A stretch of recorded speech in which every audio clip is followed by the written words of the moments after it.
En la legislatura de Córdoba fue presentado un proyecto para eximir del impuesto de comercio e industria a las cooperativas, tratando de diferenciarla de lo que son las sociedades comerciales. Para poder analizar este y otros temas estamos junto al legislador Antonio Rins. ¿Cómo le va, legislador? Buenas tardes. Muy bien, buenas tardes. Un gusto estar. ¿Le parece que para introducir el tema vayamos a conocer algunos detalles, por lo menos títulos, para que usted nos pueda ayudar a explicar este proyecto que ha ingresado a la unicameral junto al legislador Lino? Sí, sí, es coautor el legislador, somos coautores. Vamos a ver entonces en detalles cuáles son las líneas generales de este proyecto que ha ingresado, lo decíamos, a la unicameral. Proyecto de exención de ingresos brutos para cooperativas. La medida es impulsada por los legisladores Antonio Rins y Abel Lino, quien forma parte del Departamento General Roca. La iniciativa propone que se excluya del ámbito de aplicación del impuesto sobre los ingresos brutos a las cooperativas constituidas bajo la norma 20.337 mediante el otorgamiento de una exención subjetiva. En el proyecto se indicó que el lucro, ganancia, utilidad, dividendo o rentabilidad son la razón de ser de la actividad comercial. Las cooperativas, en cambio, merecen legítimamente un tratamiento tributario acorde a su naturaleza de servicio no lucrativo.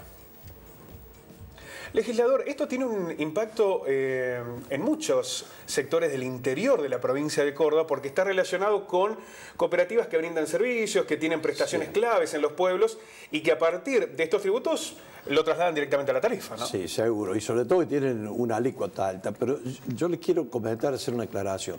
No se trata acá de una presentación que se hace sobre la base de querer favorecer con un tema económico a un sector u otro. Acá se trata de un tema mucho más de fondo, que tiene, digamos, un fundamento jurídico muy fuerte, y que es que los actuales ingresos brutos es, ustedes no se van a acordar, pero yo se los puedo decir, era un impuesto a las actividades lucrativas. Está claramente determinado por las leyes vigentes que las cooperativas no tienen una actividad lucrativa. No hay un fin de lucro porque, digamos, cada uno de los asociados recibe un beneficio, pero no en forma de lucro. De manera tal de que hay antecedentes ya muy recientes, incluso en la provincia de Tucumán, donde una presentación judicial las excluyó. Porque bien lo dijeron cuando presentaban los títulos, se trata de excluirlas porque no son sujetos punibles de este impuesto. Yo lo que les diría es que, anticipándose a esa circunstancia, me parece que es bueno que esto se trate porque seguramente que se van a presentar ante la justicia y es un tema que ya hay antecedentes y que tiene muchas posibilidades de ser ganado. El proyecto de ustedes es excluirlas, no claro, construir una herramienta. Claro, porque es una cuestión de puro derecho, claro, digamos, no son sujetos punibles del impuesto. ¿Incluiría todas las cooperativas? Todas las cooperativas, sí, porque son las cooperativas, y las de trabajo ni hablemos, todas las cooperativas, porque vuelvo a repetir, la porque naturaleza... hay algunas que pueden estar ligadas, por ejemplo, a sectores más redituables. Pienso en el campo, ¿no? Sí. Por ejemplo, sectores tamberos o agrícolas. Sí. A ellos también se verían beneficiados en claro, este caso. Pero lo que ocurre es que por ahí nos confundimos. En la cooperativa, muchas veces, lamentablemente, planteamos, bueno, que a veces que los gerentes, que le va bien, que le va... Pero eso es otro tema. El asociado, el socio de la cooperativa, la sociedad, es una sociedad que no busca de ninguna manera un lucro. Busca, a través de servicios, bajar los costos, y en muchos casos, en la mayoría de los casos, sobre todo en la provincia de Córdoba y la provincia de Santa Fe, tiene un desarrollo espectacular en materia de cooperativas. Sí, es verdad. Muchos pueblos dependen de lo que sucede en una cooperativa. Seguro, claro. Pero además yo te diría que en los casos, la mayoría de los pueblos tienen los servicios que hoy tienen, llámese agua, llámese telefonía, porque las cooperativas, un grupo de habitantes de pueblos se juntan, y yo te digo porque hasta en mi propia profesión he trabajado con cooperativas, y te digo que dejan, digamos, el consejo de administración se junta, no tiene un fin de lucro, solamente son los gerentes y los empleados los que funcionan, de manera tal de que hay una cuestión de fondo que no apunta, como en algún momento se puede decir, a una cuestión de facilismo, de oposición, de decirle, che, no le cobren a tal y tal. Pero usted alude a un reclamo de hace décadas, ¿no? De esta gente sí, que hay se agrupa. Hay antecedentes ya de hace tiempo y antecedentes cercanos también, Pero bueno, me parece que hay que seguirlo planteando porque va madurando este criterio. ¿Viste cómo pasan con las cosas?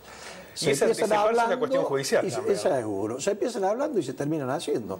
Me parece que están dadas las condiciones, porque se habla de un sistema, de una reforma tributaria importante. Me parece que están dadas las condiciones como para que se empiecen a hablar de estas cosas. En ese marco, legislador, mucho se discute sobre una reforma laboral, una reforma tributaria. Se habla de que incluso hay vaivenes de la economía o fluctuaciones que no emergen en un crecimiento porque hay demasiada carga tributaria. Ha habido reproches entre Macri, el gobernador Schiaretti y otros gobernadores también por este tema. ¿Usted está de acuerdo? Yo siempre digo que cuando baja el agua se ven las piedras. Cuando la economía ha tenido alguna baja, empiezan este tipo de problemas. Pero el tema es estructural. El sistema tributario argentino adolece de un defecto ab inicio, que es la concepción unitarista. Esto, me parece que en alguna otra oportunidad hemos hablado, porque hay un tema que me apasiona, el concepto del federalismo. Todo el mundo habla de federalismo y terminamos en la vida cotidiana siendo hincha de Boca, de River, de San Lorenzo. Digamos, el centralismo porteño no es solamente político, es económico, es social, es cultural, es deportivo. La macrocefalia que sufre nuestro país está alimentada por, digamos, una cultura vinculada a esto, que la ejecutamos cada uno de nosotros hasta casi sin darnos cuenta. El sistema con que elegimos el presidente, hablamos de federalismo y lo elegimos como distrito único. Entonces hay contradicciones muy fuertes y bueno, esto si fuera tener que ser analizado por un psiquiatra, te dice tenemos un desdoblamiento de personalidad. Bueno, las cooperativas tienen que ver con ese concepto federal, ¿no? Porque sostienen mucho de ese... Bueno, lo nuestro en la provincia de Córdoba y en la provincia de Santa Fe ha sido muy fuerte. Esto lo trajeron los europeos, sobre todo muchos los italianos, el tema del cooperativismo. Es el modelo de desarrollo que tiene el norte de Italia. Pero bueno, me parece que estas cosas que se están hablando son buenas. Hoy se vuelve a discutir el tema del federalismo, pero no se pasa de un día para el otro. Hay, vuelvo a repetir, muchos que hablan de federalismo en sus acciones de la vida cotidiana tienen una visión unitaria. Bueno, el ministro de Hacienda hizo declaraciones al respecto con el tratamiento de la ley para que el próximo año en principio se apruebe, ¿no? La reforma tributaria impositiva. Bien, la reforma tributaria impositiva tiene que obviamente tener un consenso generalizado en la búsqueda de evitar estos efectos no deseados y que tratar de que no sea tan regresivo. El sistema tributario argentino tiene una alta regresividad, altísima regresividad.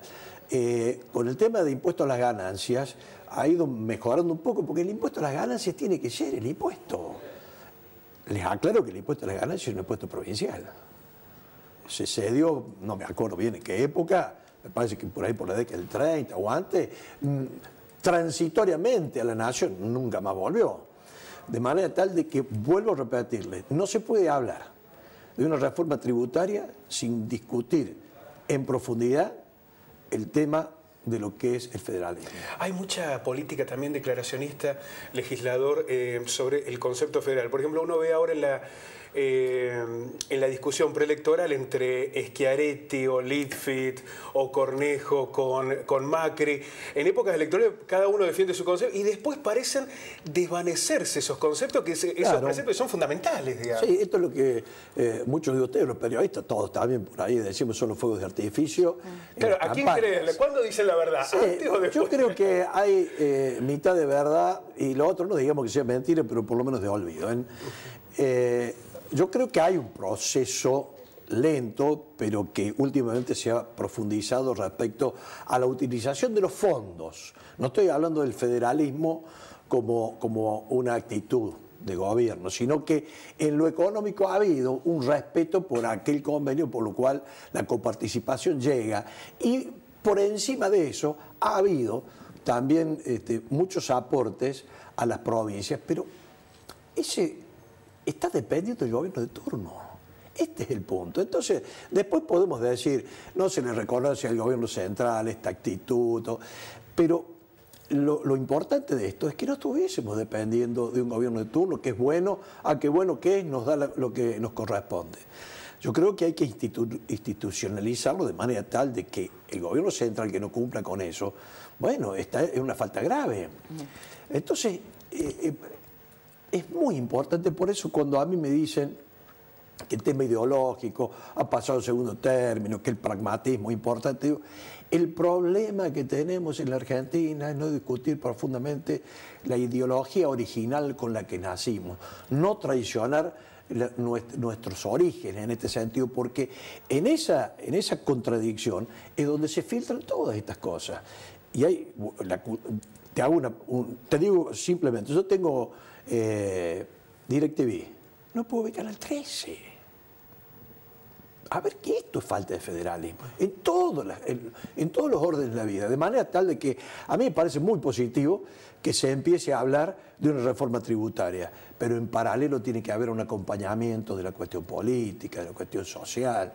No puede ser solamente lo tributario. A la par de lo que son las discusiones del contexto económico, que no parece estar acorde a lo discursivo por parte del gobierno, por lo menos esos brotes verdes no se ve en todos los ámbitos de la gente. Una helada media fuerte. Una helada media fuerte, no complicado, no han llegado los brotes. Pero a la par de eso... En algunos lugares sí, pero bueno. El campo, por ejemplo. Sí, los sectores que dependen del campo. Algunos sectores del campo, sí. En el resto, el asalariado está costando mucho llegar a fin de mes. No, pero por favor, lo veo. Yo tengo y sigo manteniendo relación con distintos sectores de la sociedad, de los más encumbrados hasta los más humildes de los factores socioeconómicos. Y bueno, entre el alquiler, el gas, la luz. Tarifazo por donde se lo vea. Entonces hay que tener, a mí me parece que con esto del gas, en el tema de la luz, nosotros en la provincia de Córdoba lo hemos discutido, hemos fijado posición y tenemos cómo hacer nuestros planteos porque este es nuestro territorio. En el orden nacional, en lo que nos toca, obviamente que estamos haciendo nuestros aportes. Yo creo que hay siempre un contrato social tácito entre quien gobierna y los gobernados, que tiene un límite, que es el sentido común. A mí me parece que el tema de la tarifa en esta circunstancia ha salido del sentido común, por lo tanto se va a tener que resolver. Pero no parece haber señales en este sentido del... Pero se va a tener que resolver porque hay situaciones... ¿A qué se refiere con que se va a tener que resolver? Y porque hay situaciones que son impagables. Pero ustedes se refieren a una salarial, una boleta de 10.000 pesos. Bueno, ni hablemos. Creo que esos temas, 10.000 para un salario es un tema muy puntual, puede ser por algún... Pero no hablemos de 10.000, hablemos de 2.000, de 3.000. Sí. Hablar de 10.000 es una cifra obviamente impagable, pero me parece que va a tener que hacerse una revisión. Sí. Pero hay gente que se va a quejar mucho de eso, pero que puede pagarla. A ver, quiero hacer la distinción en esto. Hay mucha gente que sí se queja con razón y tiene razón, pero puede pagarla. Pero está el que no puede. Está el que no puede. Entonces podemos morigerarlo con un esquema de pagar un mes uno ahora y otro el mes que viene, dividir, mensualizarlo.